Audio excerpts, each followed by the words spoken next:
justement, pour ce deuxième thème sur le thème du sens, peut-être en termes de définition, deux définitions qu'ont pu donner un philosophe et un scientifique. Le philosophe, c'est Wittgenstein, qui disait « Croire en Dieu signifie voir que la vie a un sens ».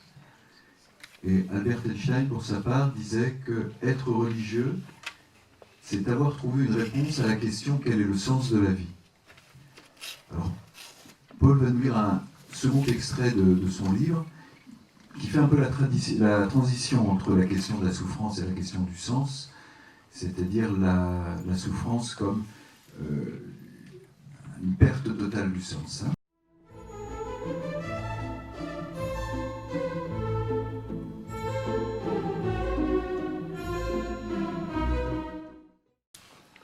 Les journées passaient curieusement, longues, glauques, plus vite qu'un éther. Ma conscience y flottait fébrilement, empoisonnée par la tristesse qui la submergeait chaque jour davantage. Temps lourd ou soleil, plus rien n'avait d'importance. C'était comme une faille dans l'espace-temps, une faille où j'étais arrêté. Scolarité éteinte et sentiments évanouis. Mais cependant, la découverte progressive et inéluctable de l'étendue de mon malheur. Au fond, je n'ai plus de souvenir très clair de cette période, car elle remonte maintenant à 14 ans, mais je crois me rappeler que ces questions en boucle concernaient le sens de la vie. Voici un peu la teneur de ce qui se passait entre mes neurones. Y a-t-il un sens à ma vie? Non. Est-ce que le bonheur est possible? Non. Est-ce que Dieu existe? Non. Est-ce qu'il y a une issue positive à la vie? Non.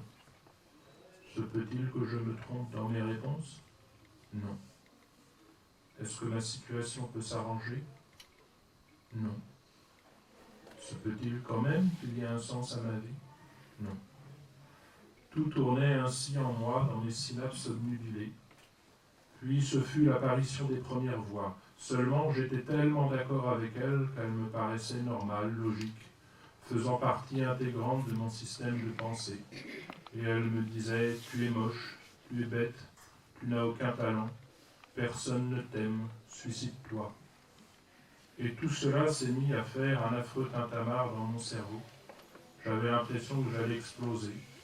Puis d'autres symptômes sont arrivés. D'abord, la lente mais puissante vague d'engloutissement de mes souvenirs heureux, si bien que quelques semaines après les premiers signes, j'avais déjà oublié la quasi-intégralité de mes joies passées.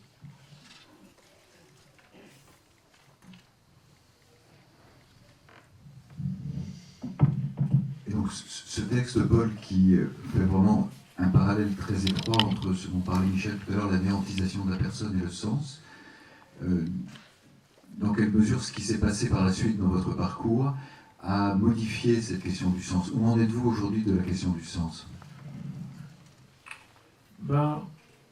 En fait, pour moi, maintenant, il n'y a plus forcément une quête de sens en tant que telle. Simplement, le désir profond de cultiver cette alliance que Dieu veut avec moi et avec tous mes frères. Et finalement, le sens, c'est Dieu qui me le donne silencieusement dans la prière. Je n'ai plus besoin de recourir à des théories sur le sens. Le sens, je ne peux pas vous le dire avec des mots, mais j'en vis tous les jours, simplement.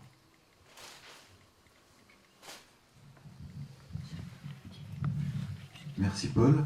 Alors Michel, je l'avais dit au début de la matinée, vous avez été très impliqué dans le courant de la logothérapie qui met le sens un petit peu au cœur de la démarche thérapeutique.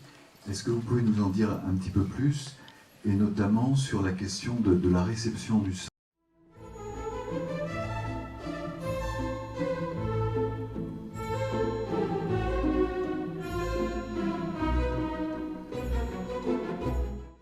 Celui qui a quand même le plus apporté justement en fait à notre milieu et au monde de la psychothérapie, c'est certainement Viktor Frankl, dont effectivement en fait Thierry vient d'évoquer l'œuvre.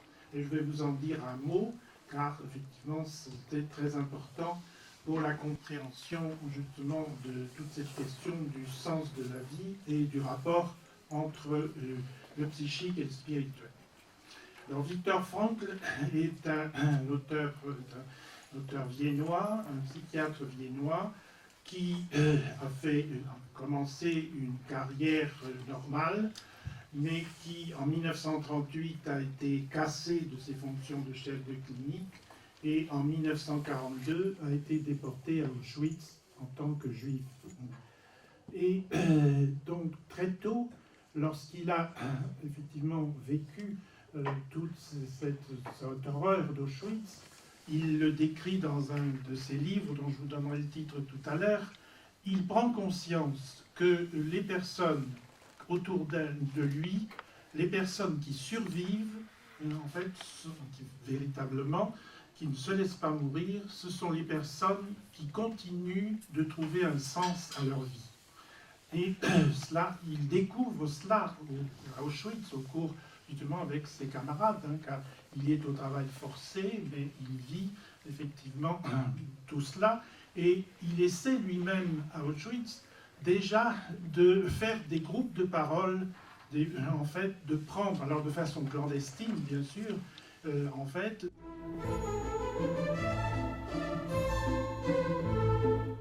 Il fait un certain nombre de recherches pour essayer justement de trouver en quelque sorte à l'intérieur même, de mettre en évidence à l'intérieur même des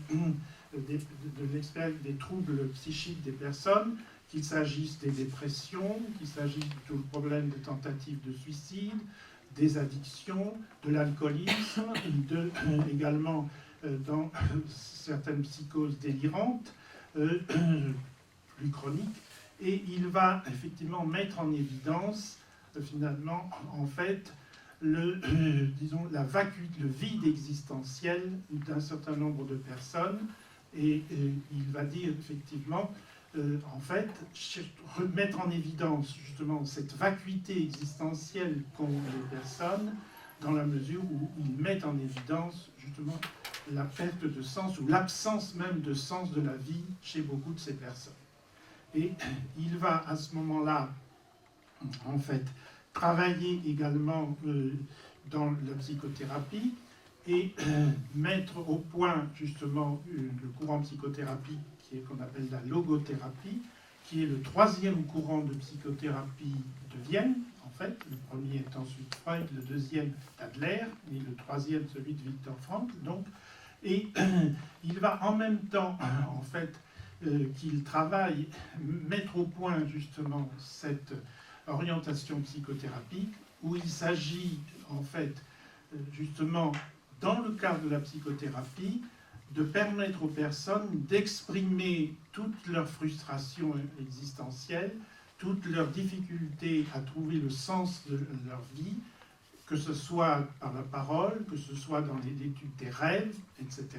Et il va effectivement là mettre au point tout un processus psychothérapique qui sera en fait bien organisé, pour lequel il fera effectivement des enseignements en fait en Europe, mais surtout aux États-Unis, où là il a eu un très grand succès.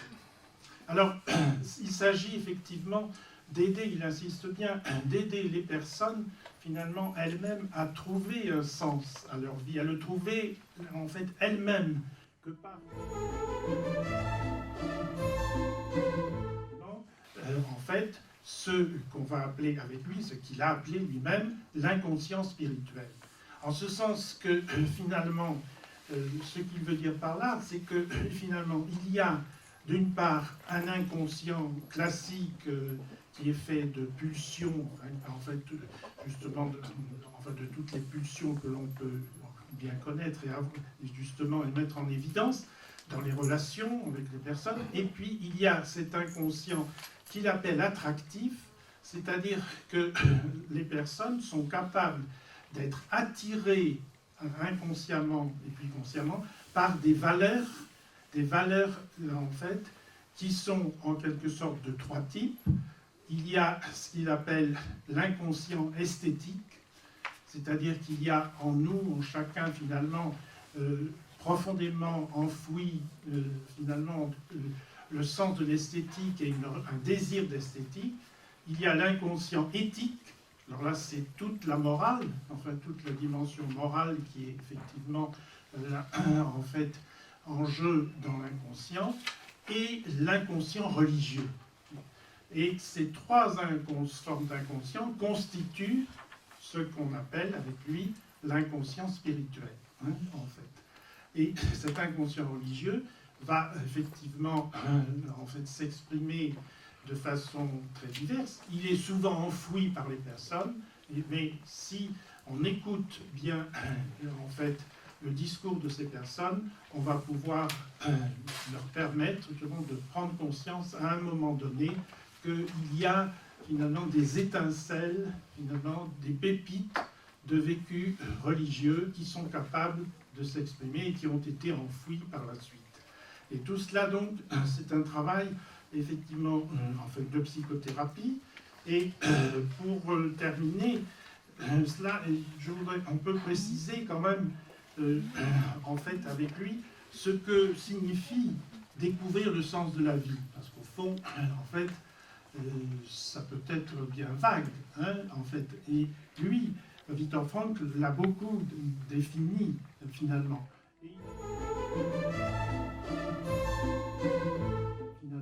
Et il insiste sur deux choses. Tout d'abord, il nous dit c'est la capacité d'ouverture à ses projets personnels. La capacité d'ouverture à ses projets personnels, ses projets affectifs, ses projets de créativité, ses projets d'activité, même, et dans justement cette ouverture à ses projets personnels, le corps est concerné. C'est le travail, ça peut être les loisirs, ça peut être toutes les relations. C'est au fond la capacité d'écouter ses propres désirs fondamentaux. Et l'on sait bien que dans beaucoup de troubles psychiques, cette conscience des désirs fondamentaux est étouffée. En fait, les personnes sont incapables de dire ce qu'elles désirent. Donc il y a ce travail-là, en fait, de découverte du sens de la vie. Mais c'est aussi, deuxièmement, la capacité de saisir les projets des autres, en fait. C'est comprendre les attitudes et les désirs des autres, c'est être ouvert à autrui, à l'autre. Et ça, c'est plus difficile, mais enfin, il y a un travail qui peut se faire. C'est entendre les relations avec les autres. C'est progressif. Mais progressivement, au fur et à mesure de la psychothérapie qui va effectivement permettre une prise de conscience, et c'est vrai aussi dans d'autres types de psychothérapie. Il faut dire que ce n'est pas uniquement lui qui a insisté là-dessus, mais en fait, c'est quand même très privilégié pour lui. Et enfin, le troisième point, c'est la capacité de saisir les diverses dimensions de la vie. Capacité de saisir les diverses dimensions de la vie, c'est capacité de saisir cette dimension du présent, en fait, d'être attentif au présent. Et on sait qu'il y a des moments, en fait, de grande dépression, par exemple, où le présent n'existe plus. On ne sait plus. C'est aussi, en fait, la dimension, finalement, du futur. C'est la capacité de se projeter dans le futur. Et là vient, en fait, se situer toute la relation que l'on peut avoir, que les personnes peuvent avoir avec leurs enfants, par exemple. Prendre conscience, justement, en fait, de leur filiation par rapport à leurs parents et aussi par rapport à leurs enfants. Quand on sait le désintérêt qu'il peut y avoir, justement, vis-à-vis de la famille dans beaucoup de troubles psychiques. Et aussi, c'est donc aussi, en fait, en dernier, seulement, en fait, dans ce découverte du sens de la vie, c'est finalement, en fait, avoir la capacité ou cheminer vers la capacité, finalement, de la croyance en une autre vie. La croyance en une autre vie qui peut être évidemment très diverse. C'est le problème de la possibilité de saisir, de croire à une vie éternelle, à une autre vie que notre vie propre. C'est effectivement se projeter en quelque sorte à l'extérieur de soi. Et alors, c'est évidemment, en fait, et Victor Frank dit, va jusqu'au bout, c'est l'idée de découvrir un sens à la vie, c'est la capacité de pouvoir découvrir l'absolu. Il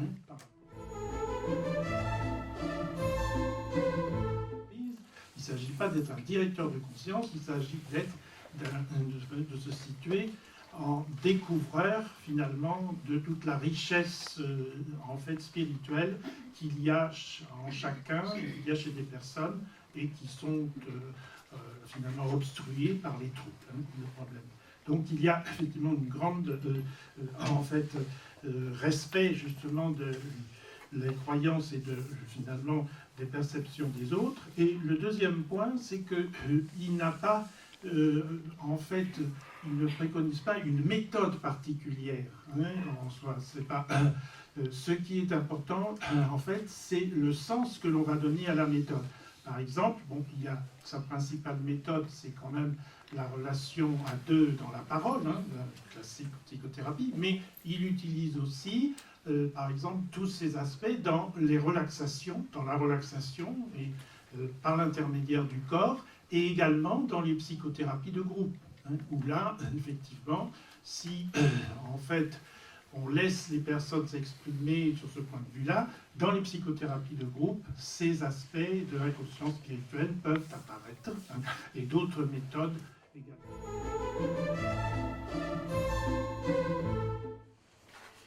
C'est le psychiatre qui parle du sens. Et puis, moi je découvre que j'ai rien à dire sur le sens. C'est un peu... Alors quand même, je vais dire quelques petites choses. Je vais essayer de situer quand même quelle est cette question du sens dans ce que moi j'expérimente.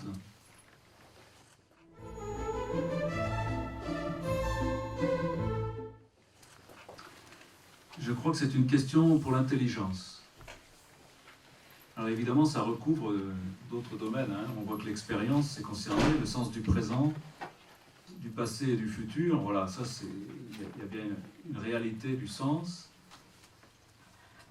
Et j'ai un peu de mal à croire que ce soit l'intelligence qui puisse découvrir ça. Je pense que c'est plus l'expérience qu'on en fait. Donc il me semble que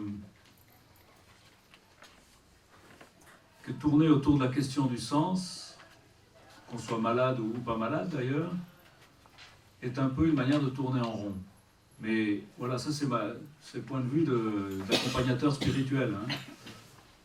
C'est-à-dire qu'on peut chercher ça toute sa vie, on aura toujours des choses à dire, et on n'en finira jamais.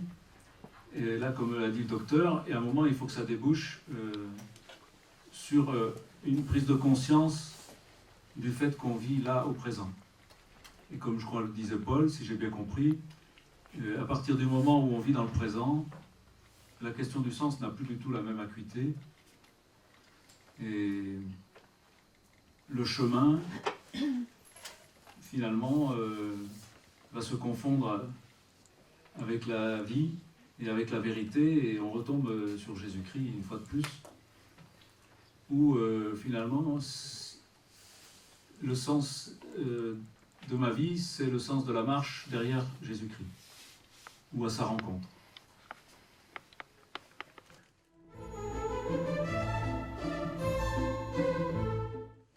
Bon, voilà, en tout cas, ce que j'expérimente. Alors, quel rôle peut jouer justement la mémoire là-dedans? Parce que j'ai dit ce matin que je reparlerai de la mémoire, parce que je crois vraiment, et j'ai noté là dans ce qui a été dit, qu'en cherchant le sens, cet inconscient spirituel, finalement on tombe sur des souvenirs de moments où on a touché. Voilà, finalement à cette vie de la grâce, à cette vie spirituelle. Dans la vie, il y a des moments où on y a touché, on a été touché, et ces moments-là peuvent s'effacer de la mémoire, apparemment. Et évidemment, en cherchant le sens, on peut retomber sur ces moments-là. Et je crois que ça peut, d'une certaine manière, un peu comme une odeur, peut nous renvoyer à un souvenir extrêmement ancien. Il y a des liens, hein. Vous voyez que la mémoire est très liée à la fois aux émotions et à certaines sensations. Je crois que de se poser certaines questions peut nous faire retourner à des époques de notre vie où on ne se les posait pas de la même manière.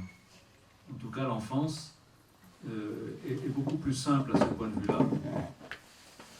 Et on peut retrouver ces moments de la vie où on était en confiance. Alors, je ne sais pas si ça peut se faire au cœur de la maladie. C'est pas sûr, parce que justement, la pathologie, plus ça va et plus il me semble qu'elle est à ce niveau-là. C'est-à-dire à cette difficulté de passer d'un canal de la mémoire à l'autre avec facilité.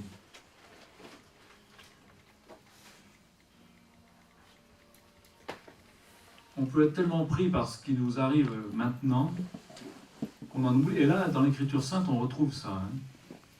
Hein. Quand tout va bien, on a l'impression que tout ira toujours bien et que tout a toujours bien été. Et quand ça va mal, on a l'impression que ça a toujours été mal et que ça ira toujours mal. Donc ça, dans la vie spirituelle, ça existe aussi. C'est pas seulement de l'ordre de la maladie psychique. Donc tout le sens, finalement, le sens de la croissance, voilà, parce que le sens de la vie, je crois que c'est une croissance. Et cette croissance ne peut s'effectuer qu'en passant de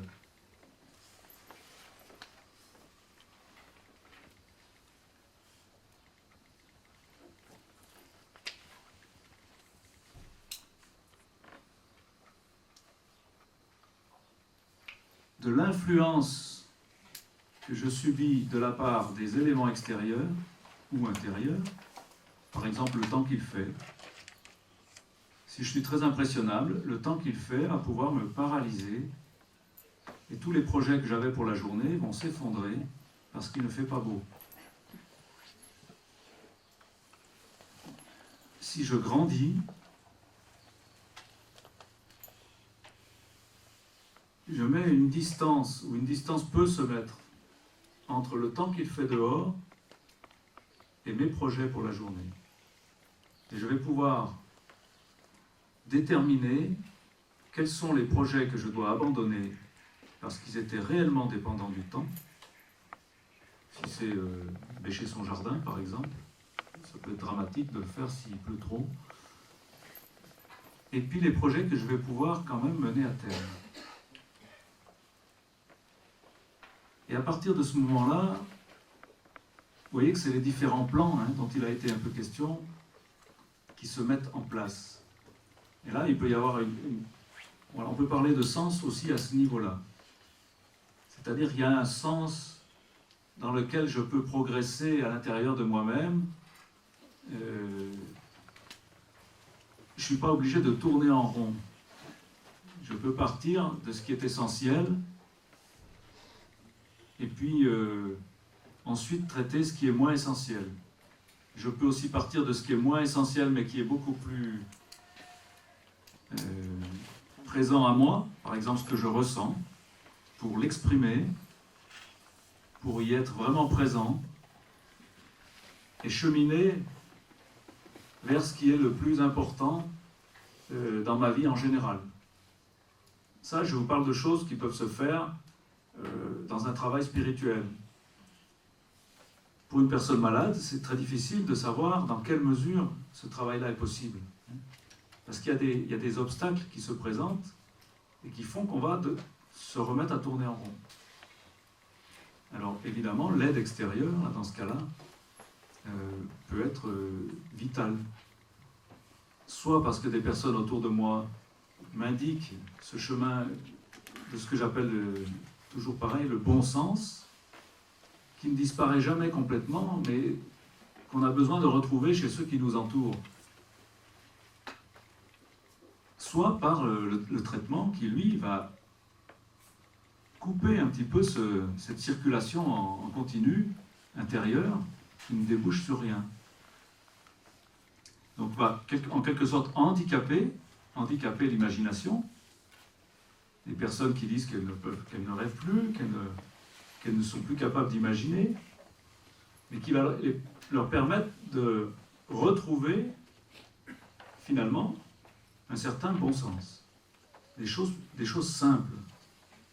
Cette présence ici et maintenant.